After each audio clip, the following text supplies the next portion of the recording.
My name is Safwan, and I'm joined here today by Samir. We will be facilitating this session. Please mute your audio, turn on your video if you can, and type clap in brackets to applaud presenters. If you have any questions, please type your questions in the chat, making sure to add the presenter. If time allows, the presenter will answer during their presentation, and if not, they will answer after. Okay, so our first presenter is Sukhmani Khera. So share your screen whenever you're ready. Hi, I hope you can see my screen. Yeah, we can. Okay. Hi, everyone. I'm Sukhmani Khera, and I'm a third-year undergraduate student. I'm a summer research intern with the Discovery Program, which is an educational initiative in partnership with the university and local high schools in Toronto. I'm supervised by Professor Don M. Kilkenny in the Institute of Biomedical Engineering, and my work is also supported by Neil Callahan and Locke Davenport Hoyer. Thank you for listening as I share my presentation on relationship between student perceptions and performance in an inquiry-based STEM education program. Discovery is an inquiry-based STEM educational initiative at the University of Toronto in the Faculty of Applied Science and Engineering. It is led by graduate students to provide high school students with the much-needed STEM engagement. Discovery provides an immersive atmosphere for high school students to engage in and to open their minds to the wide range of possibilities in STEM practice. Students work in groups of 2 to 3 on capstone-style projects, and it helps foster open-ended problem-solving and critical thinking skills. It is a mandatory portion of their biology, physics, and chemistry classes, and it holds about 15% weight in their grades. Students are mentored by trained senior undergraduates, postgraduates, and postdoctoral fellows in engineering who meet with them weekly for the duration of the Discovery program. Mentors support students in their projects, provide technical assistance, academic support, and also provide an insight into what post-secondary STEM looks like. So Discovery takes place in the university's teaching labs. These students engage in the program for 3 days to work on their projects. Some past projects include identifying the method of inheritance and risk to family members of 2 pathologies and analyzing accelerometer readings to identify distinguishing signal features. The program itself concludes in a scientific symposium where students get a real-world experience in presenting through presentations of their research posters and by engaging in open question answer sessions. With over 3 years of programming, Discovery has impacted over 500 high school students and has seen contributions from over 100 volunteer mentors. In spite of the challenges posed by COVID-19, our partner school came back for another semester this spring, and we saw a successful online semester which culminated in an equally engaging online symposium. Engagement in open-ended learning and access to STEM resources increases students' interest in STEM, and as we hope, subsequently their likelihood to pursue STEM or related fields in post-secondary and professional pursuits. Existing data analysis shows strong impact of the Discovery learning model as students in the program exhibit significantly higher program grades within the program context compared to their classroom performance, with some students showing up to 15% higher grades in Discovery. As a measure of program impact, student grades were collected in 2 forms: regular individual STEM classroom grades and corresponding Discovery project grades. Although students work in small groups during Discovery, data is collected from individual performance deliverables. Entrance and exit surveys were used to examine their underlying interest in STEM, level of preparedness for final presentation deliverable, and their perceived value of the Discovery experience. Students showed similar academic performances, but very different interests in the continued pursuit of STEM, which led us to wonder if their likelihood to persist in STEM education or careers may be based on their perceived levels of access or self-efficacy rather than their actual ability. Our specific research agenda is examining differences in student attitudes towards Discovery and their perceived levels of self-efficacy in STEM, in contrast to their individual performance in the classroom and their group performance in Discovery. Whilst looking at the metrics of academic performance and attitudes towards STEM, I also tried to assess cohort effects determining how students who identify confidently with their STEM abilities performed individually and in a group.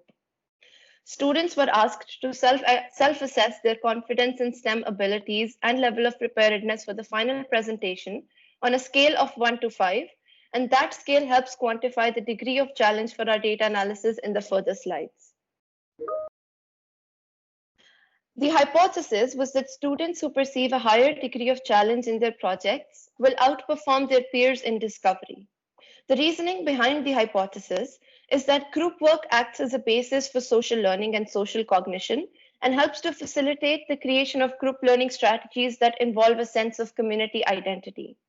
The research does not focus on students who assess as a 1 or 2, and rather on those who assess higher on the degree of challenge, because high-performing students are likely to acknowledge the benefits of group work regardless of the group's overall performance levels, and they are also likely to get work done with unequal contributions to the project.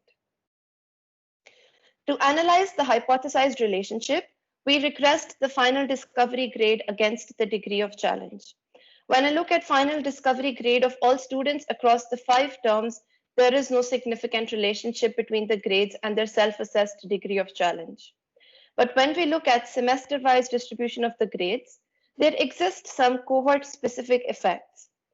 These cohort-specific trends could possibly be attributed to the fact that difficulty of project, their connection with the mentor, and support from the school teacher in that semester varies in each semester, and that could have possibly caused variations in the performance. To deem these trends as statistically significant, we would need further semesters of data and would also have to ask more questions in student surveys. A similar analysis can be seen for the final course grade against the academic challenge. This course grade does not include their discovery mark and only their classroom grade. While the 5-term collective shows no significant relationships, each semester shows cohort-specific trends. To further investigate student perceptions of self-efficacy, we used multivariate regression techniques to create a predictive model for final discovery grade. The independent variables for our regression were questions from our survey. These include questions along the lines of level of preparedness, academic challenge, comfort in a lab setting, likelihood to participate in discovery, amongst other questions. When we regressed the final discovery grade against the grade that was predicted by our model, the relationship was significant, but no individual variable held a significant relationship with the actual discovery grade. Hence, our predictive model worked for the students' discovery grades, but no individual factor is significant within the model. The programming is ongoing and it grows every semester. Thus, as we get more student data, we'll be able to continue our analysis and further work on our model. You can see all of the variables in the prediction profiler on the slides, and it is important to note that all of these variables were self-assessed by the students in the program exit survey. This brings up the question of what can be done to make the model work better, and the root answer is redesigning our survey. It is possible that we might not be asking the right questions, or that the wording needs change so that the students will interpret the questions the way we want them to. To ensure appropriate qualitative data is being collected, survey questions are being appropriately validated. Current study outcomes will define relevant educational trends and will aid in the creation of strong validated surveys for future discovery programming. Specifically, this study will produce a pilot survey for iteration and statistical design. Learning is an individualistic process, and each student has their own learning needs and abilities. Strong validated surveys and a significant prediction model allows for the possibility of predicting grades and supporting programming with additional resources and additional sessions. Findings from this study will benefit the larger STEM educational field by providing quantitative evidence towards the adoption of specific teaching techniques to maximally engage individual students in open learning strategies. I would like to conclude my presentation by acknowledging the people who have contributed to discovery. These include the undergraduate, graduate, and postdoctoral mentors who have volunteered with us, and the team leads for designing the project curriculum. I would also like to recognize the contributions of the high school teachers and the administration from a TDSB partner school. Lastly, I would like to acknowledge our parent faculty, the Institute of Biomedical Engineering in the Faculty of Applied Science and Engineering, and our funding source, NSERC. I thank you for your time and attention, and please feel free to ask questions. Thank you, Sukhmani. Now I would like to address the judges to unmute and ask any questions if they have for Sukhmani.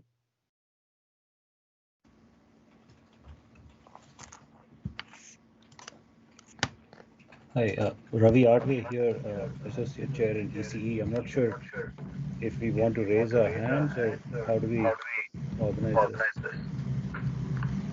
Yeah, raise your hand and then but you can go ahead and ask your question. Okay. So thank you, Sukhmani, for your presentation. It looks like an interesting work. I wasn't clear. You said that this program is a mandatory part of the students' work. So how were the schools selected? Are these some particular group of schools at the TDSB that work on this program? Yeah, so thank you for your question. So the idea with the school selection is we want to select a school that does not already have access to lab facilities and resources, but a school that is in some way resource limited and can benefit from the teaching labs in the university. So the partner school that we work with ranks currently very high on the learning opportunities index of the TDSP. And because they are resource scarce, they made a good fit for the program. So after looking at all the factors of resource scarcity and learning opportunities index, we reached out to the school. And after consideration with the school administration, they were finalized as a partner for the program in 2016. So I had a question on the demo, two things about, you said that the grades were higher after this program, but is that because students were self-selected? Like, did the incoming grades of the students change once you impose this program? Because I could imagine that some students did not take biology because they said, "Oh my God, I'm scared of this program and I don't want to take it." Whereas other students, I'm trying to, other students might be excited about this opportunity. So I'm trying to understand did the introduction of this program change the demographic or change the profile of the students that took these courses where this was mandatory?